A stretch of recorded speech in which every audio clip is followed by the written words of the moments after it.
CM Kejriwal को मिली अंतरिम जमानत। सुप्रीम कोर्ट से 1 जून तक मिली अंतरिम जमानत। सुप्रीम कोर्ट केजरीवाल को रिहा करने का दिया आदेश।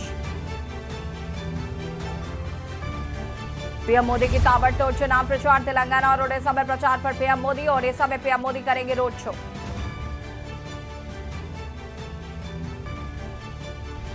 प्रचार मुहिम पर गृह मंत्री अमित शाह झारखंड पश्चिम बंगाल में जनसभाएं। जेपी नड्डा हरियाणा चंडीगढ़ में करेंगे प्रचार। राहुल अखिलेश की कन्नौज में साझा रैली। विपक्ष पर जमकर बोला हमला। राहुल ने कहा ये लिखित में ले लें, नरेंद्र मोदी फिर से प्रधानमंत्री नहीं बनेंगे। दिल्ली हाई कोर्ट ने के कविता की जमानत याचिका पर ईडी से मांगा जवाब। मामले की सुनवाई 24 मई को तय।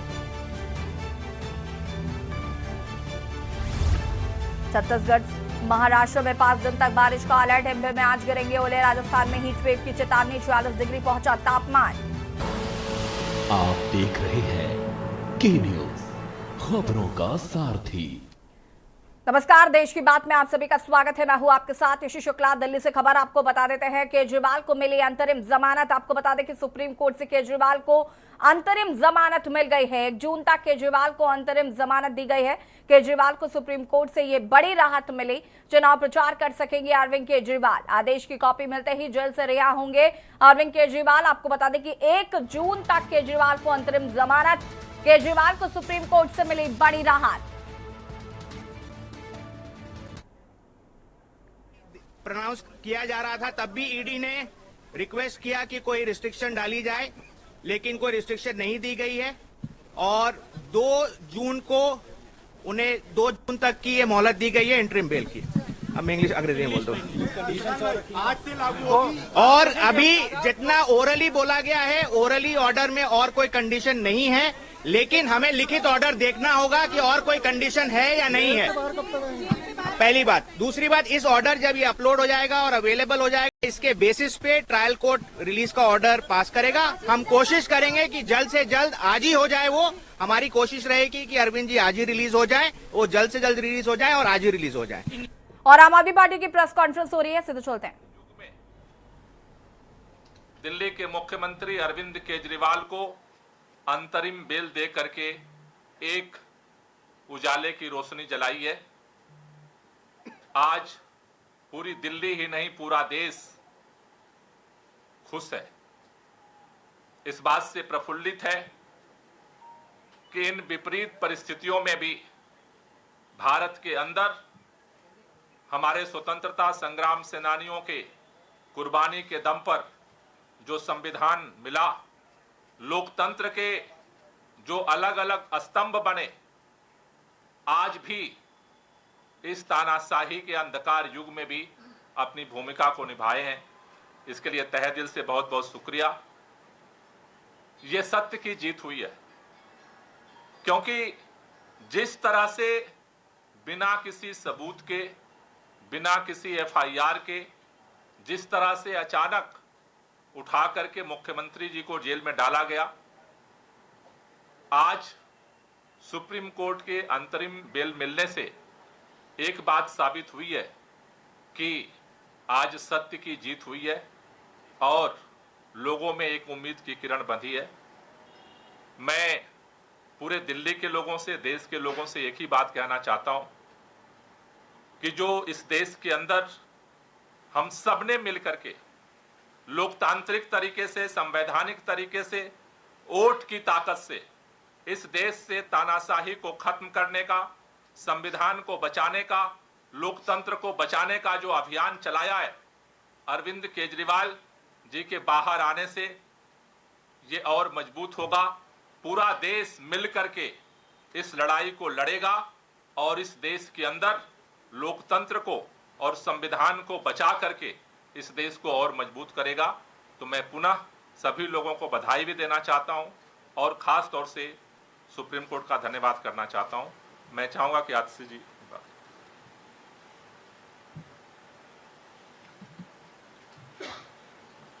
आज जो सुप्रीम कोर्ट का फैसला आया है, इस फैसले से सिर्फ अरविंद केजरीवाल जी को अंतरिम जमानत नहीं मिली, इस फैसले से सत्य की विजय हुई है। इस फैसले से लोकतंत्र की विजय हुई है। इस फैसले से देश के संविधान की विजय हुई।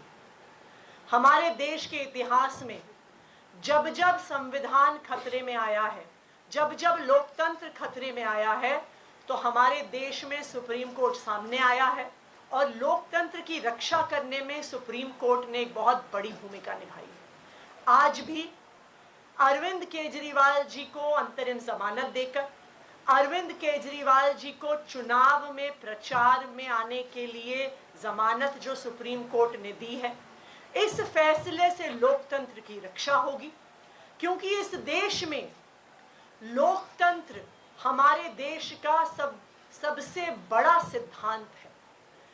लोकतंत्र में चुनाव, फ्री एंड फेयर इलेक्शंस हमारे संविधान की नींव है कि हर व्यक्ति को बराबरी का अधिकार है चुनने का। आज इस देश में एक तानाशाही की सरकार है, एक सरकार जो विपक्ष को खत्म करने की कोशिश कर रही है, एक सरकार जो लोकतंत्र को खत्म करने की कोशिश कर रही है, और एक सरकार जो आज देश के संविधान को खत्म करने की कोशिश कर रही है। लेकिन इस तानाशाही का अंत होगा और 2024 के ही इस चुनाव में होगा। और मैं एक बार फिर सुप्रीम कोर्ट का धन्यवाद करना चाहती हूँ सामने आकर लोकतंत्र को बचाने के लिए। और मैं इस देश के लोगों से अपील करना चाहती हूँ कि इस देश को, अपने लोकतंत्र को और अपने संविधान को बचाने के लिए ये आखिरी मौका है। इसलिए हम सब की जिम्मेदारी है कि हम सबको मिलकर अपनी वोट की ताकत से इस तानाशाही को खत्म करना है। धन्यवाद। Saurabh.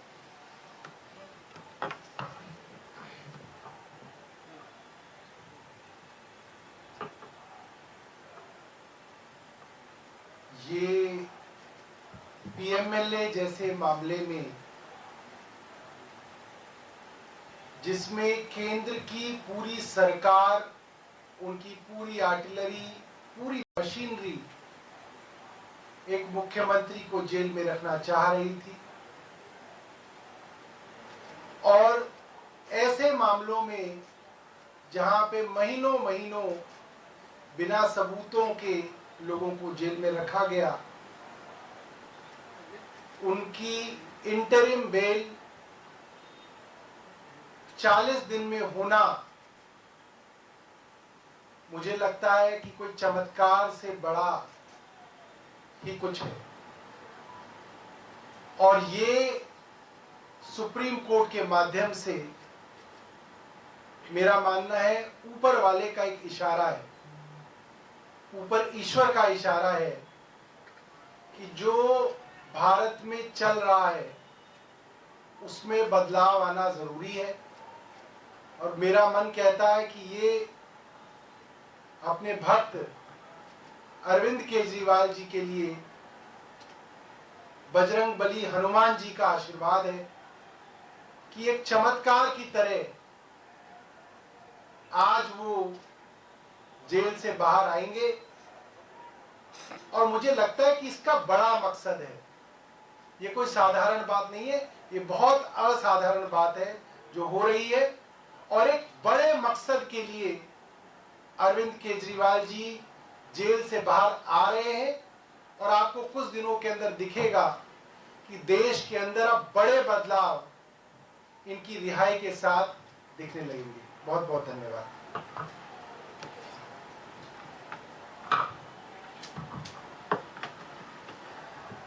We are extremely grateful to the Supreme Court for upholding the democracy in the country today.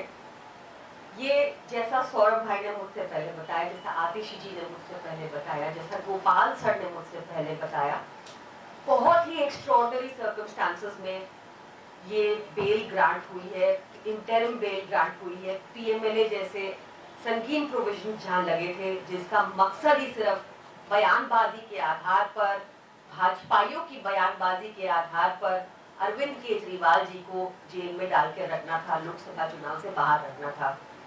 Like Atish ji said before me, ये लास्ट मौका है to save democracy, and we call upon the citizens, we call upon the media, we call upon all of you to ensure कि हम भी इस बार democracy को upheld करें और लगातार देश में, इंडिया में डेमोक्रेसी बनी रहे, इसका पूरा प्रयास करें। Thank you. जैस्मिन।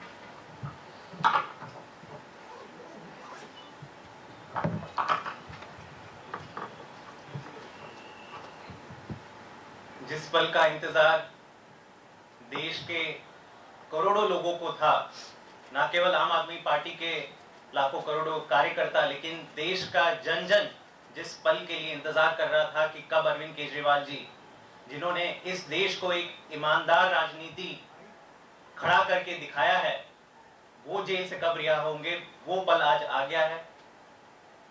इसमें केवल सत्यमेव जयते सबसे सटीक बैठता है। हम शुरुआत से कह रहे थे कि आप झूठ के कितने बड़े पुलिंदे खड़े कर करके 2 साल से झूठ पे झूठ आप एक केस खड़ा कर रहे हो।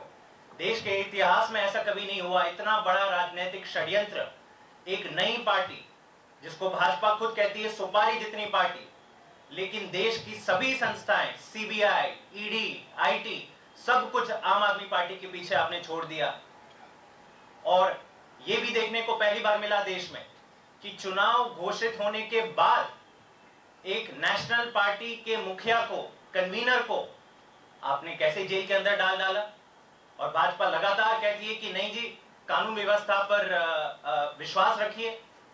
तो आज जो हम पहले से कहते आ रहे हैं कि हमें देश की कानून व्यवस्था पर पूरा विश्वास है, और आज जो फैसला सुप्रीम कोर्ट ने दिया है वो बहुत बड़ा ऐतिहासिक फैसला है। ये संकेत है कि कहीं ना कहीं देश के लोकतंत्र के साथ खिलवाड़ हो रहा है।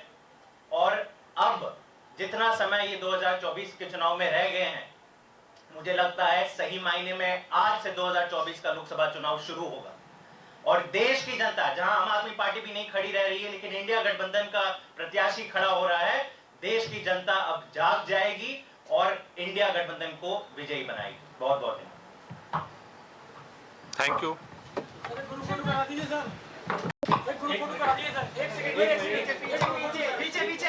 खड़े हो जाओ। और यहाँ पर आपको बता दें कि केजरीवाल की रिहाई के बाद से ही जिस तरीके से आम आदमी पार्टी में खुशी का माहौल है, साफ तौर पर देखा गया। ये प्रेस कॉन्फ्रेंस आयोजित की गई जिसमें कहा गया कि ये लोकतंत्र की जीत है, सत्यमेव जयते, और साथ ही साथ कहा कि उन्हें न्यायिक प्रक्रिया पर पूरा विश्वास था। सुप्रीम कोर्ट के फैसले का स्वागत।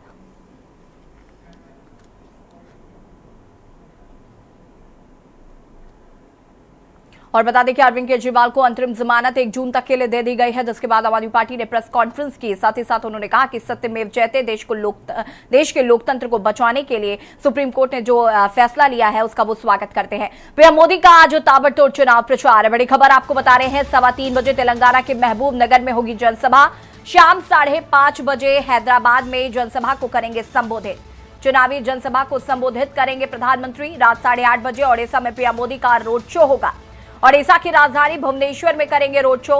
गृह मंत्री अमित शाह भी करेंगे चुनाव प्रचार। बता दें कि झारखंड और पश्चिम बंगाल में चुनाव प्रचार करेंगे प्रधानमंत्री।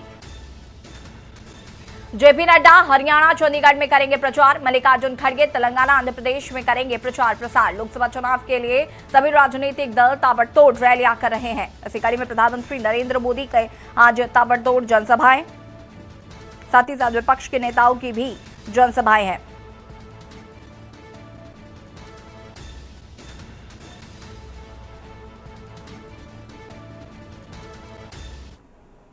लखनऊ से खबर आपको बता देते हैं, जहां पर मोहनलालगंज का बड़ा युवा सम्मेलन 12 मई को युवा सम्मेलन का आयोजन। उत्तराखंड के सीएम धामी मौजूद रहेंगे मुख्य अतिथि के तौर पर। भाजपा जिला लखनऊ युवा मोर्चा करेगा कार्यक्रम। एलजे के सीएमएस ऑडिटोरियम में होगा बड़ा कार्यक्रम। बता दें कि मोहनलालगंज के प्रत्याशी कौशल किशोर भी मौजूद रहेंगे। युवा मोर्चा के जिला अध्यक्ष धीरू पांडे करेंगे आयोजन।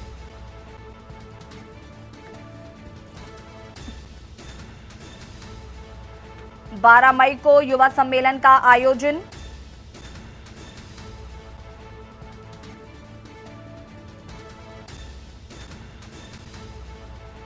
भाजपा जिला लखनऊ युवा मोर्चा करेगा कार्यक्रम का आयोजन।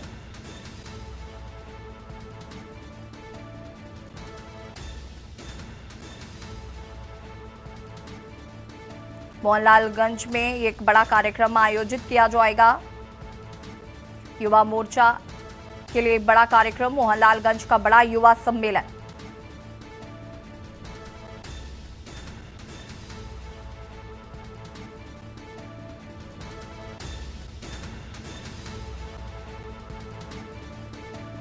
भाजपा जिला लखनऊ युवा मोर्चा करेगा कार्यक्रम।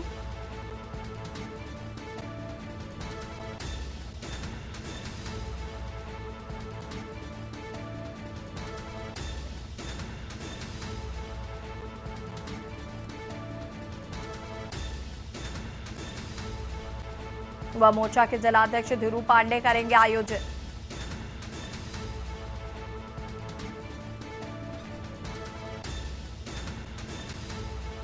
बारह मई को युवा सम्मेलन का आयोजन होगा।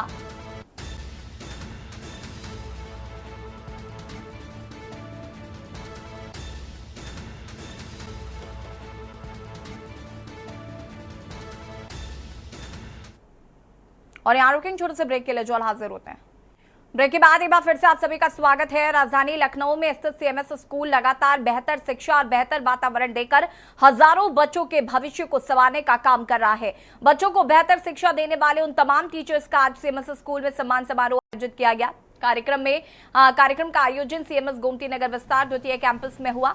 कार्यक्रम में बड़ी संख्या में टीचर्स मौजूद रहे। कार्यक्रम के दौरान सीएमएस संस्थापक स्वर्गीय डॉक्टर जगदीश गांधी को याद करके ऑडिटोरियम में मौजूद सभी शिक्षकों की आंखें नम हो गई। कार्यक्रम में मुख्य अतिथि नीरज सिंह के साथ एक्स IPS विक्रम सिंह मौजूद रहे। कार्यक्रम में मुख्य अतिथि और पूर्व पुलिस महानिदेशक विक्रम सिंह और विशिष्ट अतिथि के रूप में पहुंचे भाजपा नेता नीरज सिंह ने कहा कि सीएमएस स्कूल में पढ़ने वाले छात्र और छात्रों ने देश का नाम विदेश में भी रोशन किया है। नीरज सिंह ने कहा कि सीएमएस में पढ़ने वाले छात्रों ने अपनी एक अलग पहचान बनाई है। कोई IPS बना है तो कोई IAS बना है तो कोई डॉक्टर और कोई इंजीनियर। इसमें सीएमएस के टीचर्स का बहुत बड़ा योगदान है। 15 सेकंड। सीएमएस स्कूल की यात्रा मेरे लिए तीर्थ यात्रा है। मेरा इससे जुड़ाव विगत दशकों से है। मैं स्वर्गीय जगदीश गांधी जी को जानने का मेरा अहोभाग्य था। यहाँ का अनुशासन, शिक्षा पद्धति और जो उत्कृष्ट विद्यार्थी निकलते हैं, मैं समझता हूँ कि लखनऊ में नहीं, प्रदेश में नहीं, पूरे देश में उन्होंने मानक एक स्थापित किया है, कीर्तिमान स्थापित के लिए है। साधुवाद, साधुवाद, साधुवाद। धन्यवाद। और आप नेता संजय सिंह क्या कुछ कह रहे सहूलत है? एक बहुत ही स्वागत योग्य फैसला है। हम सब लोग इसका स्वागत करते हैं और अब पूरे देश में एक सकारात्मक वातावरण बनेगा। जो अन्याय, अत्याचार और तानाशाही है देश के प्रधानमंत्री और भारतीय जनता पार्टी की, उसका अंत होगा। अब देश केजरीवाल का कमाल देखेगा। जय हिंद। और खबर अमरोहा के थाना आदमपुर क्षेत्र के गांव कोकापुर से है, जो महाराणा प्रताप की जयंती पर बोर्ड लगाने को लेकर जमकर हंगामा हो गया। बता दें कि महाराणा प्रताप जयंती पर खड़गवंशी समाज की युवा ग्राम समाज की भूमि पर महाराणा प्रताप का बोर्ड लगा रहे थे, जिसके बाद दो गुटों में जमकर पथराव हो गया, जिसमें 50 लोग घायल हो गए हैं। आपको बता दें पूरे मामले का वीडियो सोशल मीडिया पर वायरल हो रहा है। लड़का गिरा हुआ पड़ा,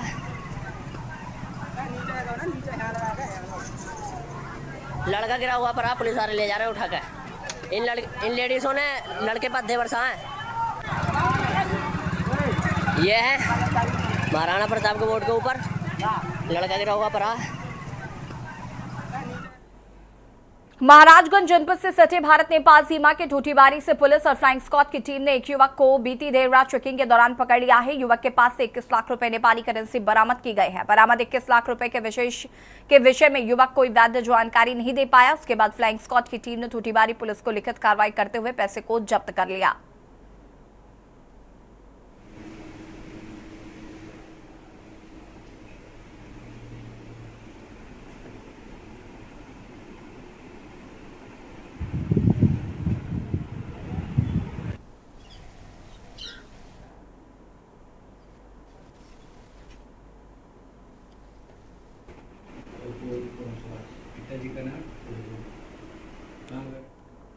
गाजियाबाद की टाटा स्टील के बिजनेस हेड की हत्या का आरोपी पुलिस मुठभेड़ में मारा गया। चेकिंग के दौरान जब पुलिस ने बाइक सवार बदमाशों को रोका तो आरोपियों ने पुलिस पर गोली चला दी। मृतक आरोपी दक्ष दिल्ली के सिलमपुर का रहने वाला था। आरोपी तड़के साहिबाबाद इलाके में पुलिस और बदमाशों के बीच मुठभेड़ में मारा गया। हालांकि आरोपी का एक साथी मौके से भाग गया। मुठभेड़ में एक पुलिस उप निरीक्षक भी गंभीर रूप से घायल हुआ है, जिसे इलाज के लिए अस्पताल में भर्ती कराया गया है।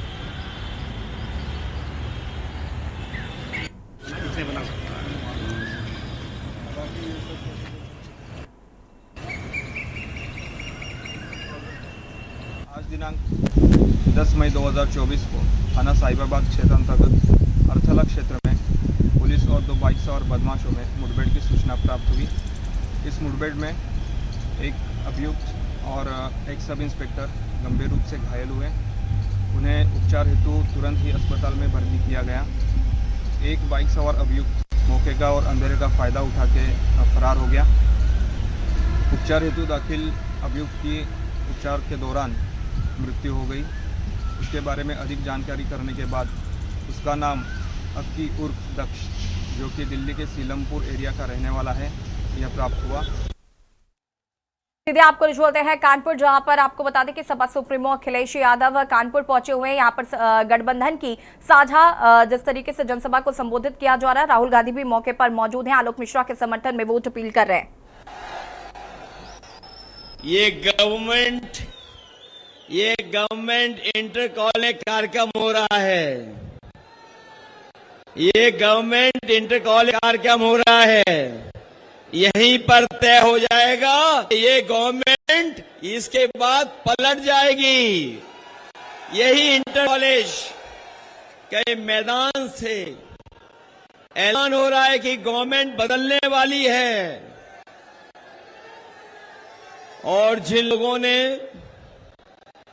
पिछले 10 साल से न केवल झूठ बोला है, बल्कि अगर हम पीछे मुड़ के देख तो ब्रह्मांड का इतना झूठ किसी ने नहीं बोला होगा जितना भारतीय जनता पार्टी के लोगों ने बोला है। इनकी हर बात झूठी निकली, इनका हर वादा झूठा निकला। जो इन्होंने कहा, जो इन्होंने घोषणा पत्र में लिखा, वो कोई भी वादा इन्होंने 10 साल में पूरा नहीं किया। आज हम और आप चौथे चरण के चुनाव में आपसे सहयोग और समर्थन मांगने आए हैं। ये चौथा चरण बीच का चरण है। इससे पहले 3 हो चुके हैं। चौथे चरण के बाद 3 होने जा रहे हैं। ये चौथा चरण ही भारतीय जनता पार्टी का पूरा बैलेंस खराब कर देगा। और अब तो केवल 4 कदम हमें चलना है भारतीय जनता पार्टी की सरकार का सफाया करने के लिए। ये लोग जो किसानों की आय दोगुनी करना चाहते थे, न किसानों की आय दोगुनी हुई, न उन्हें खाद मिली तो बोरी से चोरी हो गई। और बहुत सारे साथी ये जानते होंगे जिस तरीके से दबाव बना करके, ताली थाली बजा करके और हमारे लोगों को जबरदस्ती वैक्सीन लगवा दिया, उसी तरीके से इन्होंने हमारे किसानों को नैनो यूरिया खरीदवा दी, जिस नैनो यूरिया का कोई लाभ नहीं हुआ। और आज ये लोग कह रहे हैं कि हम वैक्सीन वापस ले लेंगे। बताओ, जो वैक्सीन शरीर में चली गई, उस वैक्सीन को वापस कैसे लोगे? कैसे वापस होगी वैक्सीन? और जो लोग वैक्सीन लगवा करके सर्टिफिकेट रखे होंगे अपने घर पर, वो जब सर्टिफिकेट देखते होंगे तो बड़े मायूस हो जाते होंगे। जिनके पास भी सर्टिफिकेट होगा, बताओ ये उन्हें वो वोट देने जा रहे हैं इनको कि नहीं जा रहे हैं? न केवल ये हमारी आपकी जान के पीछे पड़े हुए थे, संविधान के भी पीछे पड़े हुए हैं। न केवल हमारी जान के पीछे पड़े हैं, बल्कि संविधान के पीछे भी पड़े हैं। और जो लोग कहते थे डबल इंजन की सरकार है, डबल इंजन की, इनके होर्डिंग आपने देखे होंगे। डबल इंजन वालों के ही सरकार का होर्डिंग से एक इंजन गायब है। और जो यहां का खटारा इंजन है, और इनका भी जो खटारा इंजन वो पहले से ही गायब है। जब वोट पड़ेगा तो जो अकेला इंजन दिखाई दे रहा है होर्डिंग पर वो भी गायब हो जाएगा, वो भी दिखाई नहीं देगा।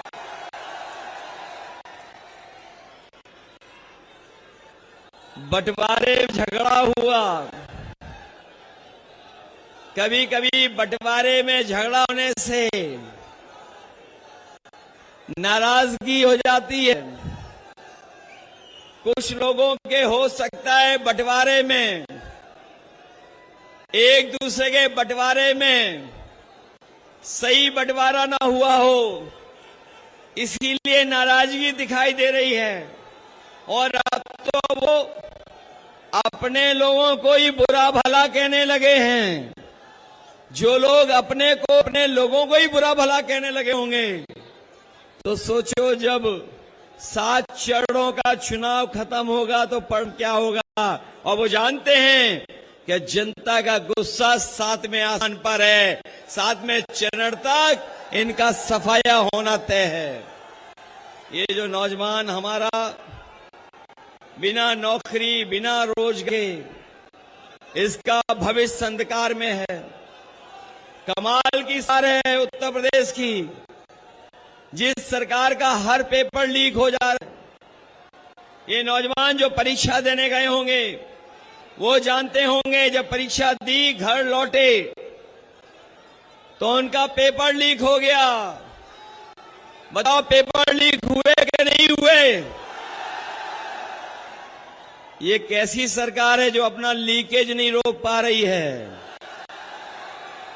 और ये जो अग्निवीर वाली नौकरी, यहां तो बहुत बड़ा कैंटोनमेंट है और हम ये जानते हैं आंकड़ों में उत्तर प्रदेश से ज्यादा फौज में भर्ती के लिए कोई नहीं जाता था।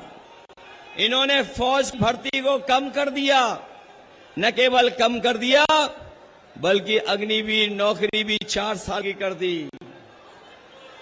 हम नौजवानों को भरोसा दिला के जा रहे हैं, इंडिया गठबंधन के लोग ये 4 साल की नौकरी को स्वीकार नहीं कर सकते।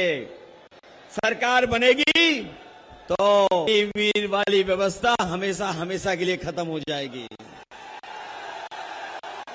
ये हमारा कानपुर जो इंडिया टाउन रहा, जहां के उद्योगपतियों ने, उद्योग बनाने वालों ने, कारोबार करने वालों ने अपनी मेहनत से, अपनी काबिलियत से एक कानपुर की पहचान बनाई।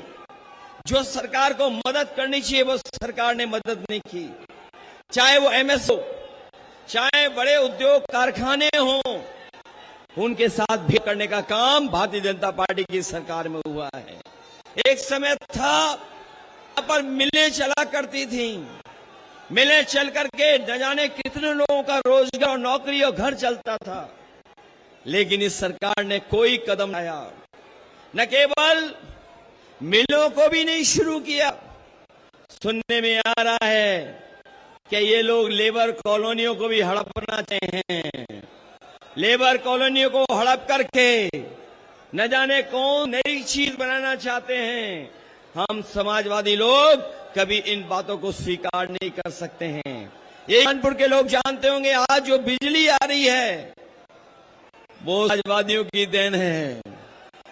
ये जो बड़े बड़े कारखाने लगे हैं, चाहे वो पनकी का हो, और मुझे याद है जिस समय कांग्रेस पार्टी की सरकार थी दिल्ली में, उस समय यहीं के सांसद मंत्री थे, वो आते थे कि एक बिजली का कारखाना लग जाए। उत्तर प्रदेश में समाजवादियों की सरकार थी, हम लोगों ने पूरी सहमति देकर के मदद करने का काम किया। उसका परिणाम ये हुआ कि नेवेली लिग्नाइट का सबसे बड़ा बिजली का कारखाना बन करके तैयार हो गया। ये सर बिजली नहीं बना रही, बिजली का बिल महंगा कर रहा है। बताओ जब बिल आता है तो आपको करंट लगता है कि नहीं लगता है?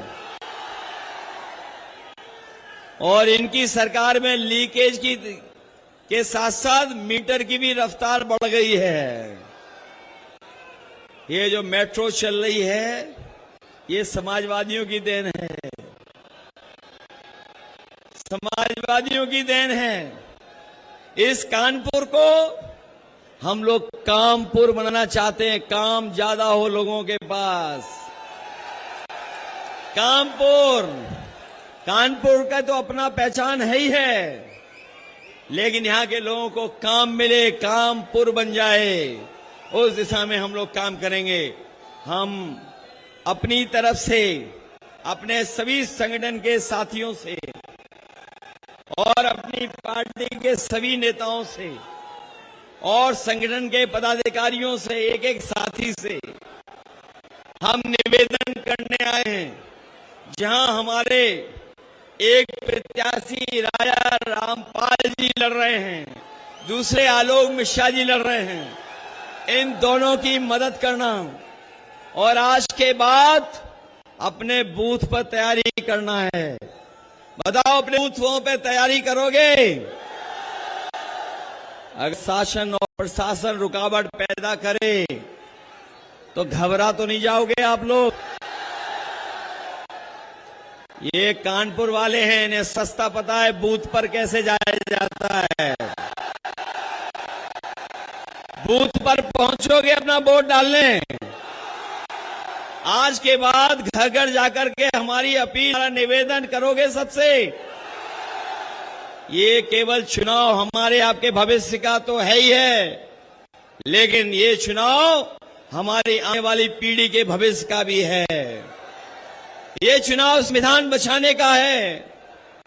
संविधान के साथ साथ जो हमें अधिकार और न्याय मिलता है, वो न्याय और अधिकार को अपने सुरक्षित रखने का भी चुनाव है।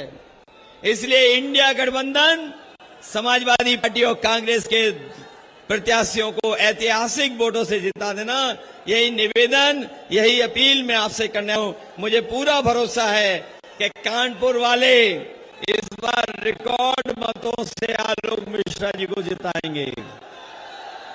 जिताओगे आप लोग? कोई गलती तो नहीं करोगे? पीछे तो नहीं रह जाओगे वोट डालने में? इसलिए वोट डालिए, और जो आपका साथ में आसमान में गुस्सा है वो वोट डाल। और कानपुर से अखिलेश यादव को यहाँ पर आप सुन रहे थे। इंडिया गठबंधन साझा यहाँ पर जनसभा को संबोधित कर रहे हैं। राहुल गांधी भी मंच पर मौजूद हैं और अपने प्रत्याशी और साथ ही साथ कानपुर से आलोक मिश्रा जो कि कांग्रेस के प्रत्याशी हैं, उनके समर्थन में वोट अपील की है और उन्होंने कहा है कि कानपुर को कामपुर बनाना है। और राहुल गांधी क्या कुछ कह रहे हैं वो भी आपको सुना देते हैं।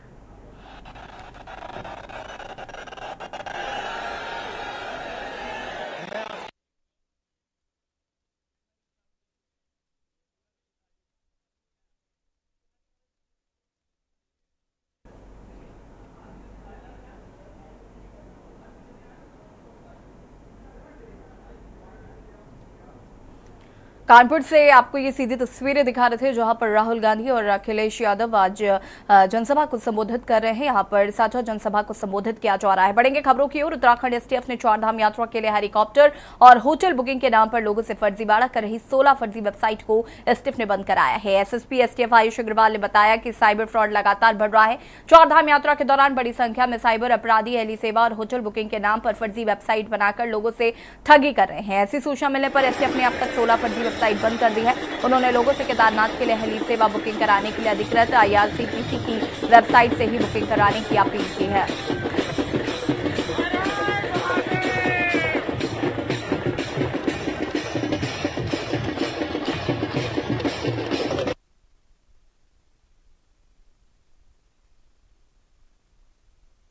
चारधाम यात्रा प्रारंभ होने वाली है और पिछले कुछ वर्षों में ऐसे प्रकरण सामने आए हैं जिनमें कि चारधाम यात्रा के दौरान हेली टिकट बुकिंग के नाम पर या होटल बुकिंग के नाम पर कुछ लोगों के साथ में साइबर फ्रॉड हो जाता है।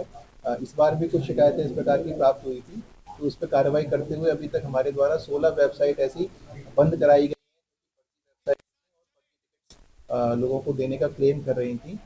इसके साथ ही कई सारे फेसबुक पर या इंस्टाग्राम पर भी एडवर्टीजमेंट मिल जाते हैं जहाँ पर कि वो लोग क्लेम करते हैं कि वो केदारनाथ धाम के लिए हेली टिकट देंगे। तो ऐसे सभी लिंक्स पर भी हमारे द्वारा कार्रवाई की जा रही है और मैं सभी लोगों से अपील करना चाहूँगा कि IRCTC के माध्यम से ही केदारनाथ के लिए हेली सर्विसेज की बुकिंग की जाती है। तो सभी लोग अलर्ट रहें, कोई भी गूगल पर इस प्रकार का नंबर या वेबसाइट सर्च ना करें जहाँ से कि आपको चारधाम की टिकट मिलने की उम्मीद हो, क्योंकि ये सारे ही फ्रॉड्स हैं और सभी के थ्रू अगर आप टिकट बुक कराते हैं तो आपको फर्जी टिकट देंगे और आपको आगे फाइनेंशियल लॉस भी होगा और वहाँ पर जाने के बाद में परेशानी का भी सामना करना पड़ेगा। तो इस सभी लोगों से अपील रहेगी कि इससे अलर्ट रहें और जो अधिकृत वेबसाइट है वहीं से टिकट बुक करें। और सीधे आपको ले चलते हैं कानपुर, जहां पर राहुल गांधी क्या कुछ कहना सुन लेते हैं। हम जो मेहनत करनी थी हमने कर दी है। अब आप देखना उत्तर प्रदेश में हमारे गठबंधन को 50 से कम एक सीट नहीं मिलने वाली है और बाकी देश में हर प्रदेश में हमने बीजेपी को रोका है।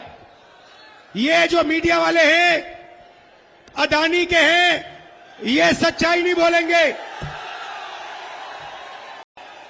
ये हमारे भाई हैं, इनसे हम मोहब्बत करते हैं, प्यार करते हैं, मगर इनको सैलरी लेनी है बेचारों को, इसीलिए ये सच्चाई नहीं लिख सकते। बच्चे पालने हैं इनको। मगर अगर आप अभी इनके चेहरे देखोगे तो ये भी मुस्कुरा रहे हैं, क्योंकि इनको भी पता लग रहा है कि जो राहुल गांधी बोल रहा है वो सच है और नरेंद्र मोदी प्रधानमंत्री नहीं बन रहा है। खत्म कहानी। जैसे अंग्रेजी में बोलते हैं गुड बाय, थैंक यू।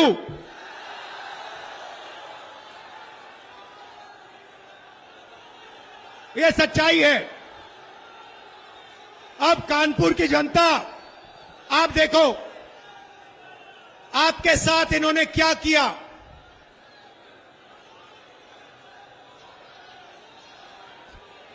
आप मैनचेस्टर कहलाए जाते थे, मैनचेस्टर का आप मुकाबला करते थे। आप में वो क्षमता है, आपके कारीगरों में, आपके कारखानों में वो क्षमता है कि वो किसी को भी चैलेंज कर सकता है। मैं आपको बता रहा हूं, मेड इन कानपुर के सामने मेड इन चाइना नहीं टिक सकता है, कभी नहीं टिक सकता है। मगर नरेंद्र मोदी जी ने अदानी को बचाने के लिए, अदानी के धन के लिए, अदानी की जमीन के लिए आपका कानपुर का सिर्फ हाथ नहीं, हाथ और गला काटा है। गलत जीएसटी लागू करके, नोटबंदी करके कानपुर को उन्होंने खत्म किया है। मेड इन इंडिया की बात करते हैं। मेड इन इंडिया आप ही तो हो। Made in India, made in Kanpur ही तो है। Made in Mumbai, made in Lucknow, made in Chennai, made in Bangalore, यही तो है मेड इन इंडिया। सारे के सारे मेड इन इंडिया को नरेंद्र मोदी ने खत्म किया। 5 अलग अलग जीएसटी लगा दी। आप किसी भी छोटे बिजनेस वाले से पूछ लो, किसी भी मजदूर से पूछ लो, किसी भी कारीगर से पूछ लो, जीएसटी से, नोटबंदी से कितना नुकसान हुआ वो आपको बता देगा। हमें खत्म कर दिया, हमारे बिजनेस को खत्म कर दिया। क्यों? अदानी के लिए। भाइयों और बहनों, 16 लाख करोड़ रुपया, 16 लाख करोड़ रुपया अदानी का कर्जा माफ किया है। मैं पूछना चाहता हूं, कानपुर के कारीगरों का, छोटे बिजनेस वालों का, स्मॉल और मीडियम बिजनेस वालों का कितना कर्जा माफ किया? आपने क्या गलती की? यहां आपकी जमीन दे दी, अदानी को दी, 500 एकड़ आपकी जमीन उठा के दे दी। Airport, port, infrastructure, solar power, wind power, Hindustan की डिफेंस इंडस्ट्री सारी की सारी उनको दे दी। आपको कहते हैं भाइयों बहनों, थाली बजाओ। कोविड आता है, कोविड आता है, वेंटिलेटर नहीं है, ऑक्सीजन नहीं है, गंगा में लाशों के ढेर, और नरेंद्र मोदी की पार्टी कोविड वैक्सीन बनाने वालों से जब आप लोग मर रहे थे तब पैसा ले रहे थे। करोड़ों रुपए नरेंद्र मोदी की पार्टी ने कोविड वैक्सीन वालों से पैसा लिया। आप मर रहे थे, उन्होंने आपको कहा थाली बजाओ, आपको कहा थाली बजाओ, आपको कहा मोबाइल फोन की लाइट चलाओ। अदानी को कहते हैं पैसा गिनो, टेम्पो में भेजो मुझे। उनको कैसे मालूम कि अदानी टेम्पो में पैसे भेजता है? कैसे पता उनको? और भाइयों और बहनों, हिंदुस्तान के प्रधानमंत्री, नोटबंदी वाले प्रधानमंत्री ने बोला कि अदानी और अंबानी काला धन देते हैं। तो मोदी जी, अगर अदानी और अंबानी काला धन देते हैं तो आपने उन पर सीबीआई, ईडी की इंक्वायरी क्यों नहीं कराई? क्योंकि वो आपके मित्र हैं। उनके हवाई जहाज में आप खूब उड़े। 10 साल अदानी अंबानी का नाम नहीं लिया। मगर भाइयों और बहनों, मैंने छोड़ा नहीं। अदानी अंबानी, अदानी अंबानी। अंत में नरेंद्र मोदी, हिंदुस्तान का प्रधानमंत्री, कांपते हुए कहता है अदानी अंबानी का नाम पब्लिक में लेता है।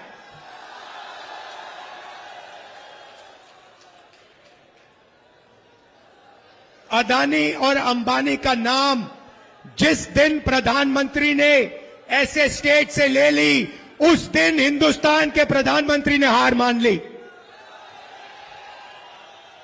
मैं बता रहा हूं, आप लिख लो, मीडिया वाले लिख लो, नरेंद्र मोदी हिंदुस्तान का प्रधानमंत्री नहीं बन सकता है।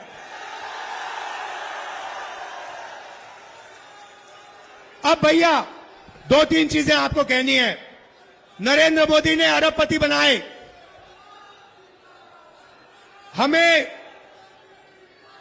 मेड इन चाइना का मुकाबला करना है। और मैं कानपुर के युवाओं से यह कहने आया हूं, और सिर्फ कानपुर नहीं, ऐसे हिंदुस्तान में बहुत शहर हैं जो मेड इन चाइना का मुकाबला कर सकते हैं, और उनमें से आप एक हो।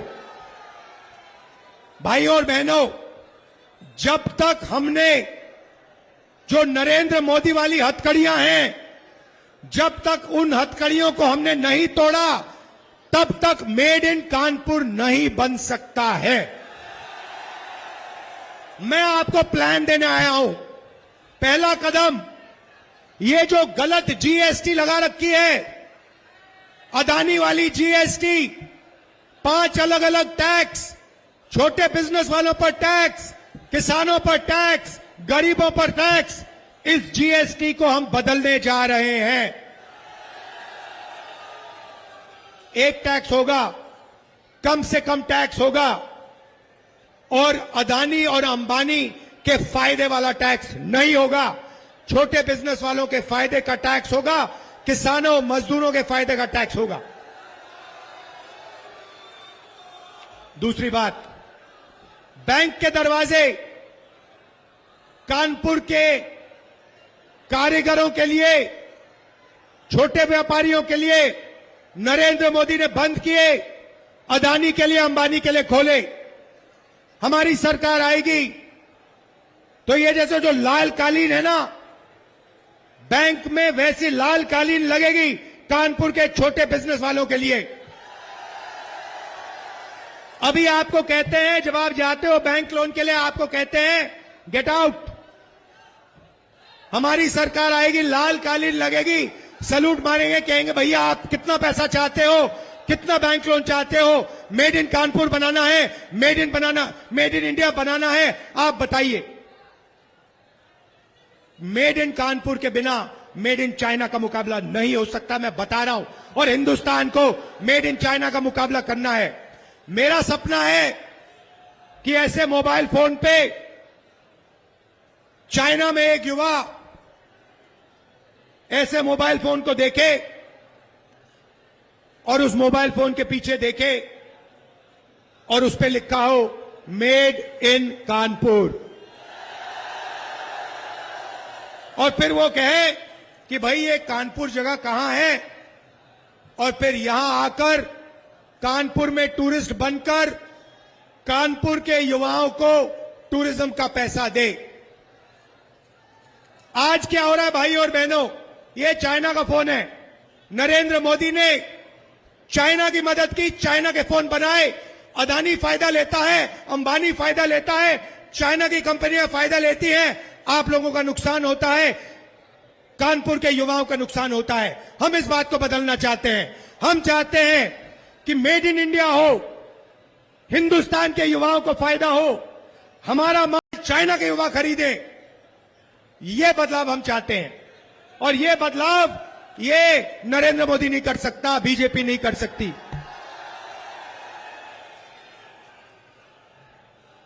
तीन चीजें हम करने जा रहे हैं।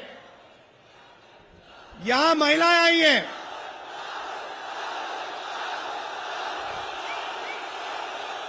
अब युवाओं को बात समझ आई। राहुल गांधी और अखिलेश यादव क्या करना चाहते हैं देश के लिए, अब आपको समझ आई बात।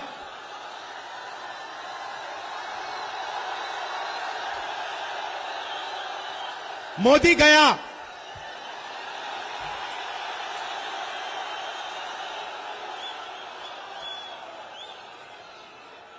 अब सुनिए, देखिए, यहां पे महिलाएं आई हैं, पुरुष भी आए हैं। मैं आपको कहना चाहता हूं, 21वीं सदी में आप भी काम करते हो, पुरुष भी काम करते हो, महिलाएं भी करती हैं।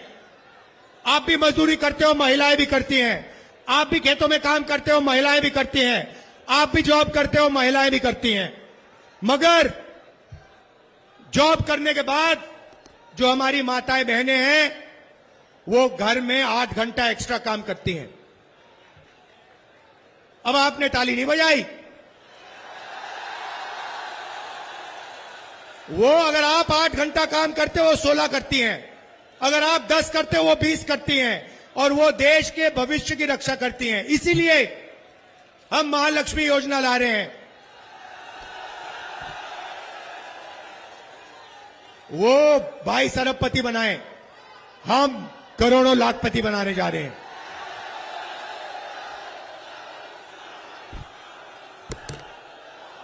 हिंदुस्तान के सारे गरीब परिवारों की लिस्ट बनेगी।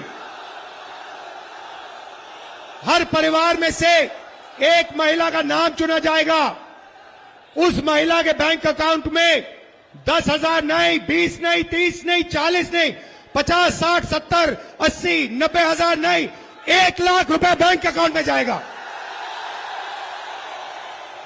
भाई और बहनों, 1 तारीख को हजारों लाखों परिवार अपने बैंक अकाउंट को देखेंगे और ठकाठक 8,500 रुपए अंदर।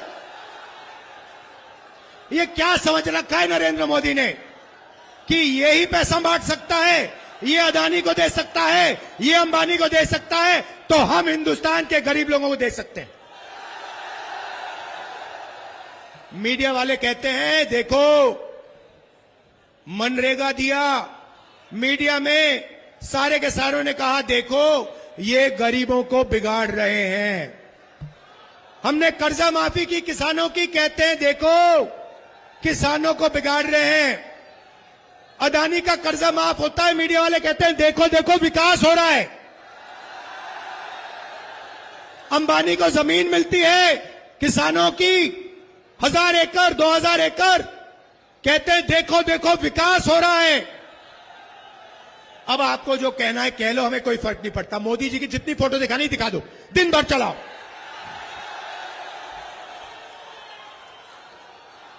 हम ना बैंक अकाउंट में ठगा ठग डालेंगे पैसा। यहां युवा आए हैं, अप्रेंटिसशिप का अधिकार, हिंदुस्तान के बेरोजगार युवाओं को अधिकार देने जा रहे हैं। 1 साल की पहली नौकरी पक्की, ट्रेनिंग और बैंक अकाउंट में साल के 1 लाख रुपए। पब्लिक सेक्टर, प्राइवेट सेक्टर, सरकारी अस्पतालों में, सरकारी कॉलेजेस, यूनिवर्सिटी में आपको पहली नौकरी पक्की मिलेगी 1 साल की। ये जो नरेंद्र मोदी ने दीवार बना रखी है ना, बेरोजगार की दीवार, इसको हम उड़ा के फेंक देंगे।